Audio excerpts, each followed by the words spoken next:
সংলগ্ন যে সড়ক সেই সড়ক কিন্তু এই মুহূর্তে রূপ নিয়েছে এক ভয়াবহ পরিস্থিতি।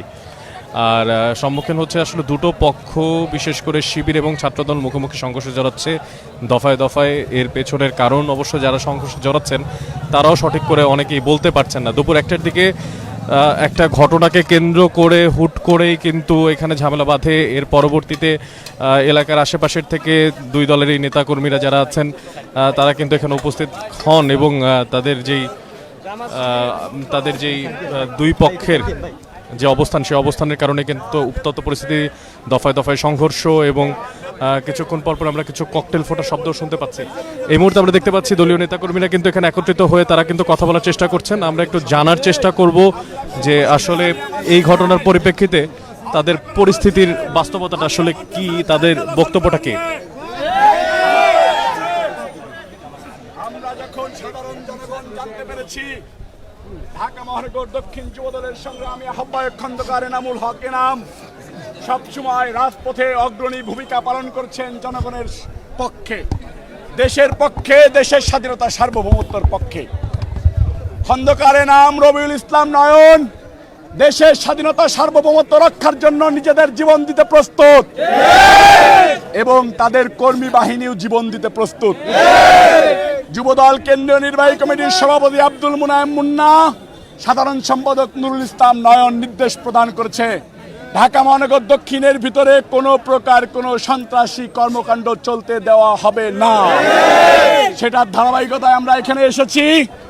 আপনারা মিডিয়ার লোক দেখেছেন প্রশাসনের সামনে শিবিরালারা বোম নিক্ষেপ করতেছে, গুলি বর্ষণ করতেছে, দেশীয় অস্ত্র দিয়ে সাধারণ মানুষের উপরে হত্যার উদ্দেশ্যে হামলা করতেছে। খন্দকার নামের নেতৃত্বে আমরা এখানে উপস্থিত হয়েছি। এই পর্যায়ে আপনাদেরকে ধন্যবাদ জানিয়ে বক্তব্য রাখবেন ঢাকা মহানগর দক্ষিণ যুবদলের সংগ্রামী আহ্বায়ক খন্দকার এনামুল হক এনাম।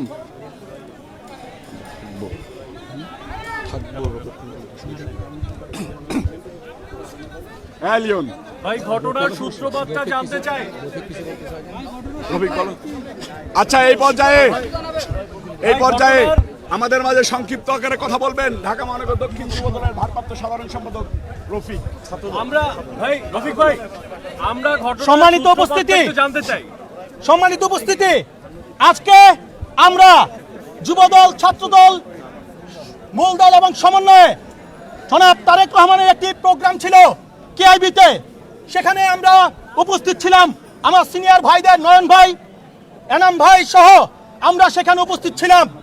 সেই সময় আমরা খবর পেয়েছি এই জামাতের এমপির পুত্র এবং এই শিবিরের ক্যাডাররা আলিয়া মাদ্রাসার কক্ষগুলো দখল করে নিচ্ছে এবং তারা দেশীয় অস্ত্র শস্ত্র, গোলাপ বারুদ নিয়ে সন্ত্রাসী কায়দায়, মাফিয়া কায়দায় তারা হামলা করেছে।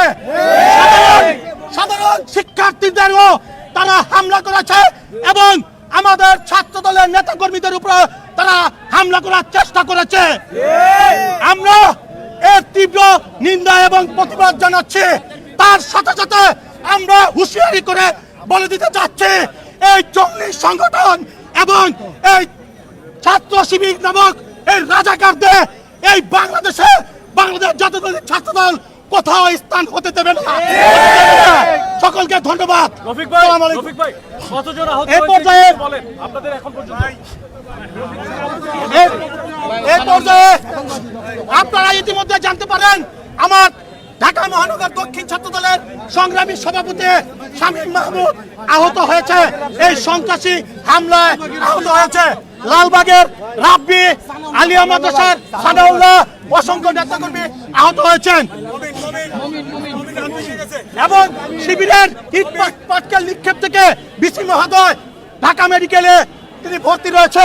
আপনারা অবগত রয়েছেন এই ছাত্র শিবির হচ্ছে একটি জঙ্গি সংগঠন, এই ছাত্র শিবির হচ্ছে একটি সন্ত্রাসী সংগঠন। এই ছাত্র শিবিরের রাজনীতিকে নিষিদ্ধ করতে হবে। এই পর্যায়ে বক্তব্য নিয়ে আসছেন বাংলাদেশ জাতীয়তাবাদী যুবদল ঢাকা মহানগর দক্ষিণ শাখার সংগ্রামী আহ্বায়ক খন্দকার এনামুল হক এনাম। বিসমিল্লাহির রহমানির রহিম। উপস্থিত ছাত্রদল, যুবদল সহ নেতৃবৃন্দ এবং আলিয়া মাদ্রাসা ছাত্রদলের নেতৃবৃন্দ, আমরা নীতি নৈতিকতা এবং দায়িত্ববোধ থেকে আমরা এখানে এসেছি। আমরা যখন শুনতে পেয়েছি আমাদের অনুযায়ী আমাদের ছাত্রদলের, কারণ আমরা ছাত্রদল করে এসেছি, আমাদের ছাত্রদলের ভাইদের উপর যখন হামলা হচ্ছে, তাদেরকে রক্তাক্ত করানো হয়েছে, সেই ছবিগুলো আমরা দেখেছি।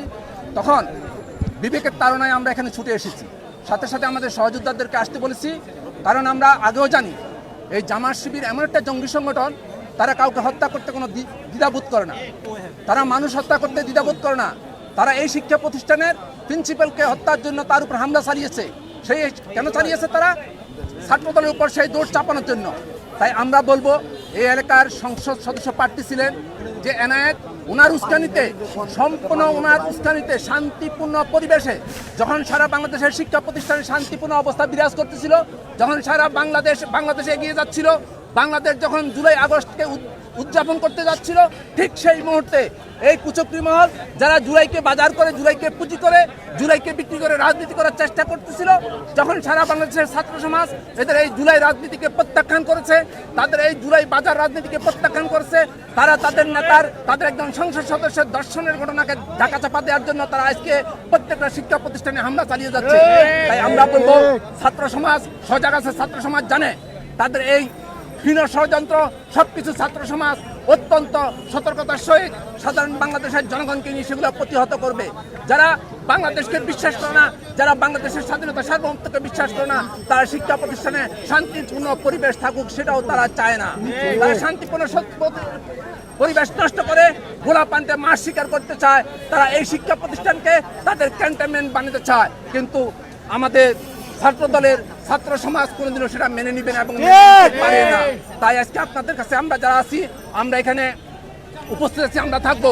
আমরা দেখেছি এনায়েতের বাড়ি থেকে হামলা হয়েছে, আশপাশে জামাত শিবির যে জামাতের লোকজন, তারা সংঘবদ্ধভাবে আমাদের ছাত্রদের উপর হামলা করেছে, সাধারণ ছাত্রদেরকে রক্তাক্ত করেছে। ছাত্রদল মনে করে অনেক সাধারণ ছাত্রকে তারা রক্তাক্ত করেছে, আমরা দেখেছি। এবং আপনাদের সামনে, মিডিয়া কর্মীদের সামনে, মিডিয়া ভাইদের সামনে তারা বোমা নিক্ষেপ করেছে, গুলি করেছে। আমরা প্রশাসনের উপর ক্ষোভ প্রকাশ করতে চাই, প্রশাসন নির্লিপ্তভাবে এই ঘটনাকে তারা কোনো রকম নিয়ন্ত্রণের চেষ্টা করে নাই। আমরা বলবো, এখানকার ওসিকে অতি বিলম্বে এখান থেকে প্রত্যাহার করতে হবে, এখানে নিয়োগ করতে হবে। এখানে ওসি প্রশাসনের দরকার ছিল দুই পক্ষকে শান্ত করার, তারা দাঁড়িয়ে দেখেছে এই প্রশাসনকে অনতি বিলম্বে এখান থেকে প্রত্যাহার করতে হবে। হয় তারা পেশিবাদের দোষর, না এই জামাত শিবির রাজাকারের চক্র, এদেরকে এখান থেকে করতে হবে। আমরা সবাইকে শান্তিপূর্ণ থাকার আহ্বান জানাবো। এখানে উপস্থিত যারা আছেন সবাইকে শান্তিপূর্ণভাবে অবস্থান নেওয়ার আহ্বান জানাবো। আমরা নিজ থেকে কারো উপর কোনো আক্রমণ করব না, আমরা শুধু শান্তিপূর্ণ পরিবেশ বজায় রাখার জন্য আমরা এখানে অবস্থান নিয়েছি। ছাত্রদলের নেতাকর্মীদেরকে সহযোগিতা করার জন্য শান্তিপূর্ণভাবে, আমরা কারো উপর হামলা করতে চাই না, আমরা কারো উপর হামলা করতে এখানে আসি নাই। জাতীয়তাবাদী ছাত্রদল শান্তি রাজনীতি করে, উন্নয়নের রাজনীতি করে, অগ্রগতির রাজনীতি করে, শহীদ প্রেসিডেন্ট জিয়াউর রহমানের আদর্শের রাজনীতি করে, তার রহমানকে হাতকে শক্তিশালী করার জন্য রাজনীতি করে, এদেশের গণতান্ত্রিক মানুষের পক্ষে রাজনীতি করে। তাই আমরা শান্তিপূর্ণভাবে এখানে অবস্থান করব। পক্ষ থেকে একটা অভিযোগ করা হয়েছে যে আপনাদের উস্কানির কারণেই আসলে এই হামলা শুরু হয়েছে, এই অভিযোগ তারা করেছে। এটা সম্পূর্ণ ভিত্তিহীন বানোয়াট। আপনারা যারা মিডিয়ার ভাইরা আছেন, আপনারা এটা অত্যন্ত, আপনারা খবরের গভীরে যাবেন। এই যে তারা যে মিথ্যা একটা অপবাদ প্রচার করতেছে, মিথ্যা প্রচার করছে, সেটা আপনারা সত্যটা উদ্ঘাটনে আপনাদের প্রতি অনুরোধ থাকবে, আপনারা এটা চেষ্টা করবেন। এটা সম্পূর্ণ মিথ্যা বানোয়াট, একটা অপপ্রচার চালাচ্ছে। তারা অপপ্রচার রাজনীতি করে, তারা গুপ্ত সংগঠন, তারা এই অপপ্রচারের উপর তারা ভর করে রাজনীতিটা এস্টাবলিশ করার চিন্তা করে। মিডিয়ার বাইরে কি বললাম, আমি সাংগঠনিক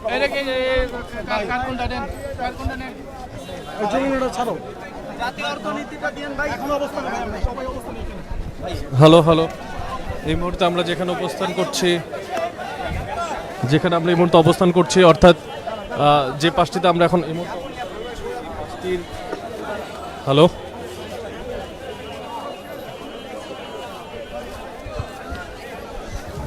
যে পাঁচটিতে আমরা এখন অবস্থান করছি, আল্লামা কাশগড়ি হল সরকারি মাদ্রাসা, আলিয়া মাদ্রাসা যেটাকে আসলে পরিচিত, ঐতিহাসিক সে আলিয়া মাদ্রাসার বাইরের অবস্থার প্রেক্ষাপটে কিন্তু আমরা দেখাচ্ছিলাম। ছাত্রদলের যারা নেতাকর্মীরা আছেন তারা কিন্তু তাদের কথা বলছিলেন, জানাচ্ছিলেন তাদের বক্তব্য। আসলে এই আন্দোলনের প্রেক্ষিতে তাদের নেতাকর্মীরা যারা হতাহতের শিকার হয়েছেন তাদের কথাও কিন্তু বলছিলেন। আমরা একটু দেখাতে চাই যে আসলে মাদ্রাসার গেট কিন্তু অলরেডি ভেঙে ফেলা হয়েছে, মাদ্রাসার গেট কিন্তু অলরেডি ভেঙে ফেলা হয়েছে এবং সেই জায়গাটিও কিন্তু আমরা একটু দেখাতে চাই।